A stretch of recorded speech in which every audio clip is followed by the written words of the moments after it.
The room went silent when the senator said it. A Nigerian C-130, 11 personnel on board, detained in Burkina Faso. And then came the line that sent shockwaves across the continent. An Entebbe-style raid. You heard that right. A sitting Nigerian senator just called for military action against a sovereign West African nation over a plane that, according to him, was innocently flying from Lagos to Portugal. Except there's a problem. Nothing about this story adds up.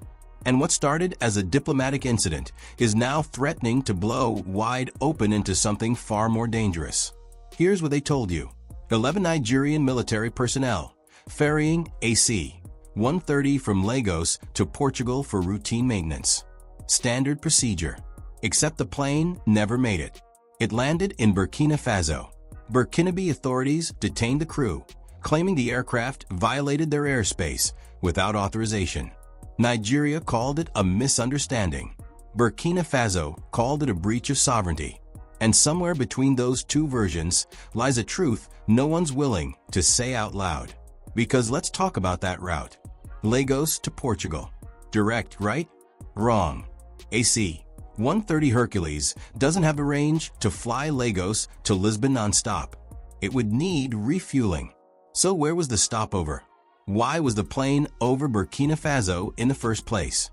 The official story says ferry mission. The geography says otherwise. And when Portugal itself came out and said they had no knowledge of this so-called maintenance arrangement, the cracks in the narrative turned into canyons. This wasn't just a flight plan gone wrong. This was a sovereignty issue wrapped in military tension and delivered with a geopolitical bow. Burkina Faso isn't just any country right now. It's led by Captain Ibrahim Traoré, a leader who kicked out French influence, aligned with Russia, and made it clear he doesn't take orders from anyone. Not Paris, not Brussels, and certainly not Abuja. So when a Nigerian military aircraft enters Burkinabe airspace unannounced, it's not just a logistical error. It's a statement. And Traore responded exactly how you'd expect, by detaining the crew and demanding answers. But instead of diplomacy, instead of de-escalation, a Nigerian senator goes on record calling for an Entebbe-style raid. For those who don't know, Entebbe was a legendary Israeli commando operation in Uganda in 1976 to rescue hostages held by hijackers. It was bold. It was surgical. It was also against a regime that had zero international legitimacy. Burkina Faso is not that. Burkina Faso is a sovereign nation. And suggesting a military raid on a neighboring African country over what's still officially being called a routine ferry mission is not just reckless, it's destabilizing. Is this posturing, or is this a preview of something darker brewing in West Africa? Drop your take, because what comes next could reshape the entire region. Let's zoom out. Nigeria and Burkina Faso don't have a history of military conflict, but they're on opposite sides of the new West African order. Nigeria is the anchor of ECOWAS, the regional bloc trying to maintain order through diplomacy and, when necessary, force. Burkina Faso, along with Mali and Niger, just left ECOWAS and formed the Alliance of Sahel States, a counterbloc rejecting Western influence and demanding total sovereignty. This isn't just about a plane. This is about power influence and who gets to decide the rules in West Africa going forward. And now, a senator wants to send troops. Not negotiators, not diplomats, troops. As if Africa hasn't seen enough military interventions that spiral out of control. As if sovereignty only matters when it's convenient. The irony is suffocating. Nigeria, a country that prides itself on Pan-Africanism, being urged to violate another African nation's airspace. Again, but this time with soldiers. So here's the real question. Was that C-130 really on its way to Portugal, or was it doing something else entirely?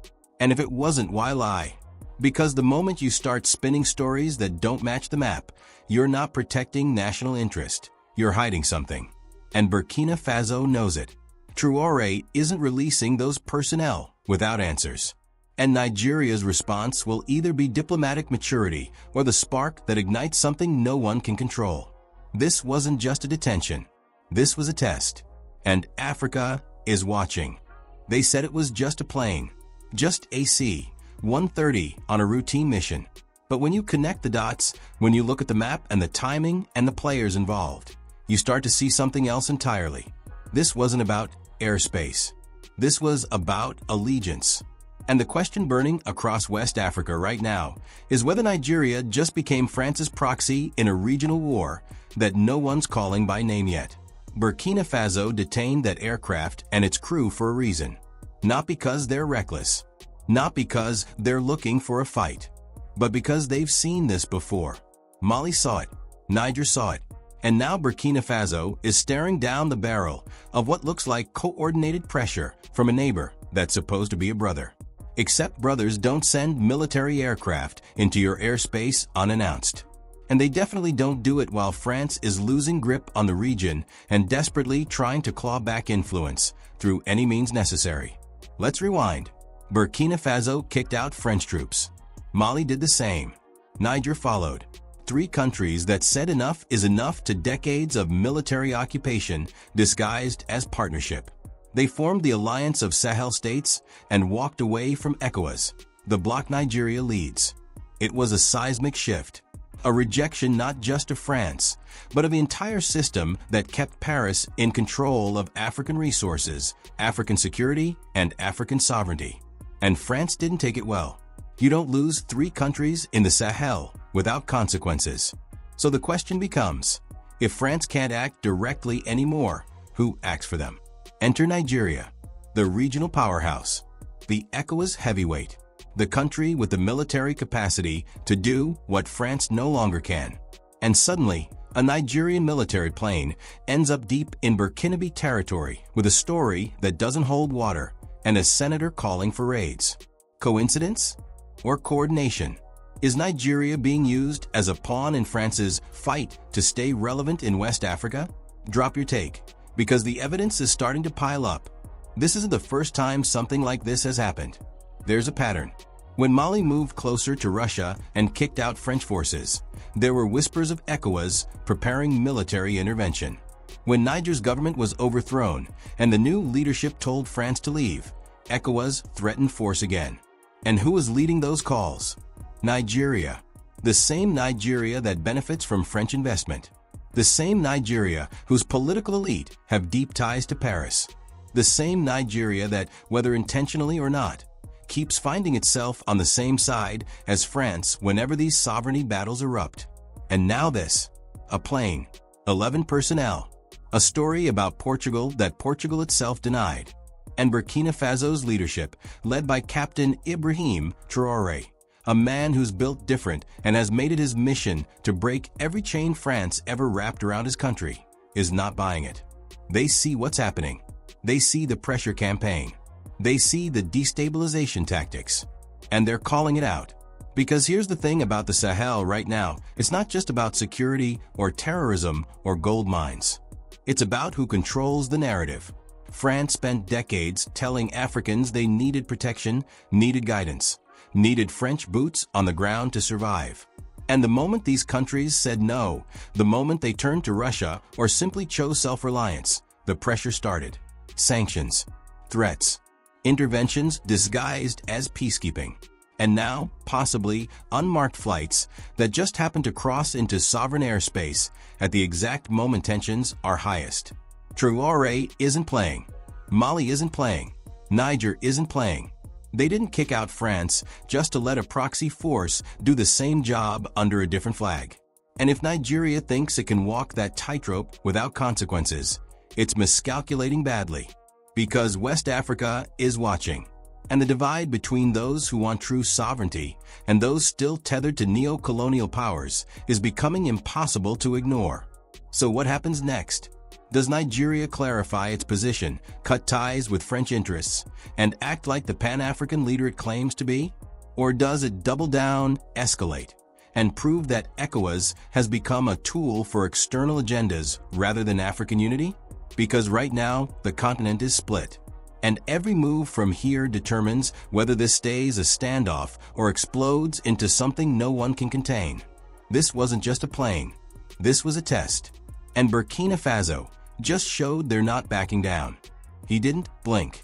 When they told Captain Ibrahim Traoré that a Nigerian military aircraft had entered Burkinabe airspace without clearance, he didn't reach for the phone to negotiate. He didn't issue a diplomatic statement calling it a misunderstanding. He detained the crew, grounded the plane, and sent a message that echoed far beyond the tarmac in Ouagadougou. This wasn't just about airspace. This was about sovereignty. And Traoré wasn't about to let anyone test his resolve, not Nigeria, not France, not anyone who thought Burkina Faso could be pushed around like it used to be. Because here's what you need to understand about Ibrahim Traoré. He's built different. He came to power in a country suffocating under French military occupation, economic extraction, and political puppetry. He didn't inherit stability. He inherited a fight. And instead of playing it safe, instead of bowing to Paris or Brussels or Washington, he did what so few African leaders have dared to do in recent history. He kicked them out. French troops gone. French influence severed. And in their place, a new vision rooted in self-reliance, Pan-African unity, and an unshakable refusal to bow to neo-colonial pressure. So when that C-130 showed up in his airspace with a story that didn't add up, Traoré didn't see a mistake. He saw a test, and he's not the type to fail tests. The official line from Nigeria was simple: routine ferry mission, Lagos to Portugal. Standard procedure. But Traoré and his government saw through it immediately. AC-130 Hercules doesn't fly Lagos to Lisbon without refueling. The route doesn't make sense. Portugal denied any knowledge of a so-called maintenance arrangement. And the timing was too perfect. Right as Burkina Faso, Mali, and Niger are forming the alliance of Sahel states. Right as they're cutting ties with ECOWAS. Right as France is scrambling to maintain influence in a region that's slipping through its fingers. Coincidence? Traoré doesn't believe in coincidences. Is this a covert mission disguised as a ferry flight? Drop your take, because what Traoré does next could redefine West African power dynamics. Let's talk about what Traoré believes. He believes that neocolonialism doesn't die just because you kick out troops. It adapts.